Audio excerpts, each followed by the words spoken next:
is bond one. Yeah. Record. So you go to record. It is recording. It's already recording. Who's recording?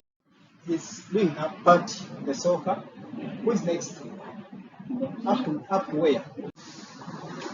Good evening, everyone. This is Safira Kankunda presenting the complexities of public-private partnerships.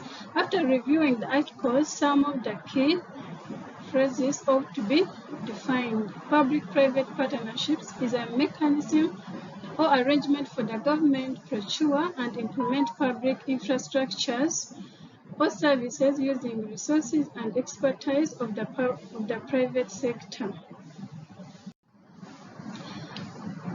Public-private partnerships combine the skills and resources of both public and private sectors through sharing the risks and responsibilities. This enables government to benefit from the expertise of private sector and allows them to focus instead on policy planning and regulation by delegating day-to-day operations. Public-private projects include Umeme, Bijagari Dam, Karuma Dam, and others. The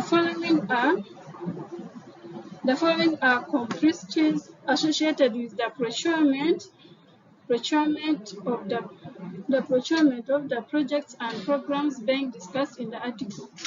Vulnerable to procurement irregularities. Although many infrastructure projects are successfully completed, they are vulnerable to procurement irregularities. For example, the direct appointment of contractors, distorted pricing, sometimes underestimation of the cost or overpricing. For example, the Karuma Dam project was underestimated, and in the middle, the government has to solicit funds to finance its completion. Corruption tendencies. The serious issues of corruption in infrastructure development must also be addressed. Corruption is a political, legal, and social issue and greatly increases the cost of the public. To ensure achievement of the intended economic, social, and development objectives of the project, and it's essential to get infrastructure governance rights. This requires fighting corruption and having culture of accountability and transparency that is respected by all stakeholders, including the government, international and local businesses. An example for corruption tendencies is the Katosi project. Cost overrun. Cost overrun is the amount by which actual expenditure exceeds the planned amount. A cost overrun may occur as a result of the scope of the project was expanded during the project without sufficient increase in the planned cost. For example, it is Entebbe Express Highway. Private actor facilitated financing. Financial arrangements typically require the use of private company contractors and inputs. This limits the ability of the country to use infrastructure development as an opportunity to develop the in-country capacity to reduce local unemployment. Another concern is that the cost of construction may not be competitive, given that the borrowing government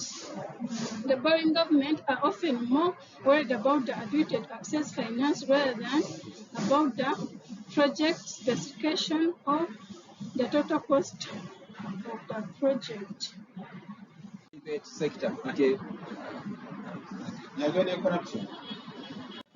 Another complexity that is affecting the procurement are the projected affected persons.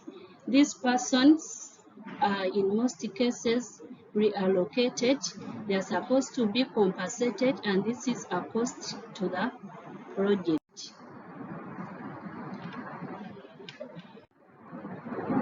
The end product of the project also tends to be expensive. For example, take the Entebbe Express Highway to the airport. The idea had existed for many years but could not progress not until funding was available.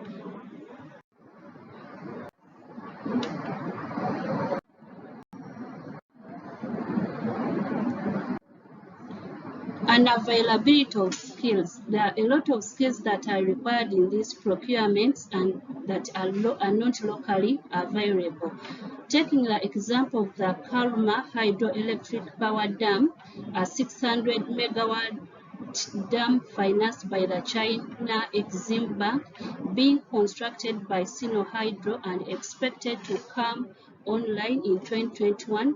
This kind of mega project required personnel with knowledge, skills, and experience to carry out the feasibility studies, environment, and the social impact assessments, and the experts to do that were not readily available. Another complexity is the multiple stakeholders. There are a lot of stakeholders that are involved in these projects, and every stakeholder has differing interests which are difficult to achieve. In addition to my colleague Bettina Samla, I remain Lucky Robert on behalf of the group. I'm here to present some of the strategies and needed to manage the complexities in sourcing and implementing the complex programs and projects in order to maximize the stakeholders' values. The first one, it is how to handle project affected persons. In order to help these people who have been affected by the project, there is need to follow the program and have guided principles to make sure these people are compensated in the right way. Second to that, then grievance handling, there must be a protocol of handling all these grievances when handling in the process of helping these Ugandans. Thirdly, the limitation of the foreign expertise. There is need to limit the foreign expertise in order such that even the locals can also gain from the employment in the prevailing employments. The stakeholders' mandate. For the stakeholders, there is need to make sure that there should be many and each should know their mandate and execute each appropriately, should know their roles and responsibilities in their mandates. There is also vulnerability to procure irregularities. Laws concerning procurement of works, goods and services must be adhered to such that infrastructure projects are successfully completed. In instances where direct appointments of contractors is made should be avoided unless otherwise the procurement bidding process should be followed to do the dot.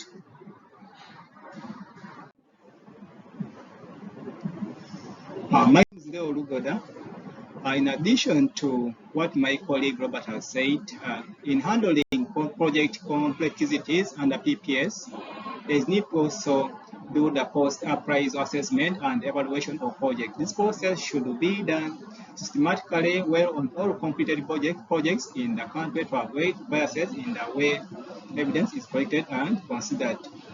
Competent firms should be hired to carry out a good post appraisal audit on the completed projects, such initiatives will lead to realization of desirable social and economic development. Also, fighting corruption is among the strategies the group discussed, as corruption tendencies must be fought at all levels, starting with the bidding process. Also, how contracts are awarded, managed, and evaluated. The end product will be too expensive and yet it's of poor quality, like the case of Entebbe Express Highway being one of the most expensive roads in the world, approximately at 2.5 million US dollars per lane square kilometer. Financing of the projects. Financial arrangements should be handled in a contractual manner. For instance, how much is the private investing vis-a-vis government. This will help a country to use infrastructure development as opportunity to develop in country capacity and reduce on local unemployment. The mode of repayment will be catered for in such a contractual agreement such that it does not cripple other government projects. Yes, where are you?